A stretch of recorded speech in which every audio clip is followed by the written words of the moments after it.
Bonjour chers auditeurs, merci de nous rester fidèles. Tout de suite les brèves. Sokhna Faty Mbacké à la présentation, Mame Aly Ndiaye à la partie technique. Le président Macky Sall quitte Dakar ce lundi 17 mai 2021 pour participer le 18 mai au sommet de Paris sur le financement des économies africaines.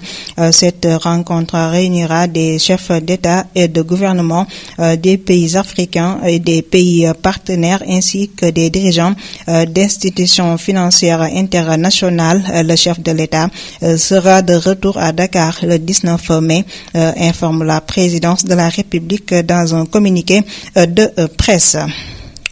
Et puis l'État du Sénégal doit fermement condamner l'agression israélienne et envisager de fermer l'ambassade de ce pays en guise de prestation. L'invitation est du collectif Non Langue qui réagit ainsi à la vague des violences déclenchées par l'État hébreu contre les Palestiniens, dénonçant l'occupation de la Palestine. Elle appelle l'État du Sénégal à plus de fermeté et de clarté dans sa position. Non Langue appelle les Sénégalais à se joindre à la marche prévue ce vendredi pour soutenir la Palestine. Elle exige la fin de l'agression israélienne et de son régime d'apartheid et d'occupation. Le ministère de la Santé et de l'Action sociale a décidé de suspendre la diffusion en direct à compter de ce dimanche 16 mai des points journaliers sur la situation de la pandémie du Covid-19 au Sénégal. À travers un communiqué de presse, la cellule de communication du département du ministre Abdoulaye Diouf Sarr précise que toutefois les informations liées à la maladie, notamment à la campagne de vaccination, seront toujours publiées dans un communiqué transmis aux médias et publié sur les différentes plateformes du dit ministère. Cette décision est prise au moment où l'on note une baisse considérable des cas positifs de Covid-19 dans notre pays. Pour terminer, les travaux de réhabilitation de la grande mosquée de Tivaouane devraient être achevés d'ici 2 ans. L'annonce a été faite par Cheikh Tidiane Sy Al Amin, un membre de la famille religieuse de Tivaouane. Dans une émission, il a déclaré qu'il y a assez d'argent pour qu'on achève cette mosquée et que dans les 2 ans à venir, il y aura une mosquée avec un nouveau visage. C'est la fin de la partie française. Dans un instant, la version wolof.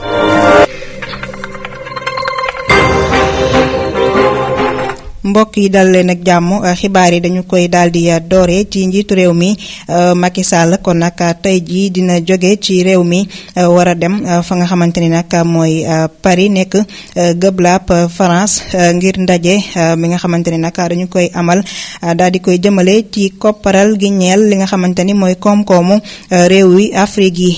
kon nag ndaje moomule dina am fukki fan ak juróom-ñett ci weeru mai. kon nag ci ndaje moomule dina am nag teewaayu njiitu réew yi ci kembaar gi, waaye tamit dina am njiitu njiitu kuréeli koppar ci àddina bi. kon nag nee nañu bu ñu sukkandikoo ci ay xibaar, njiitu réew mi Macky Sall dina ñibbisi ci Ndakaaru fukki fan ak juróom-ñeent ci weeru mai. kon nag li ni mel tukkee na ci ab xibaar bu bawoo ci rek màkkaanu njiitu réew mi.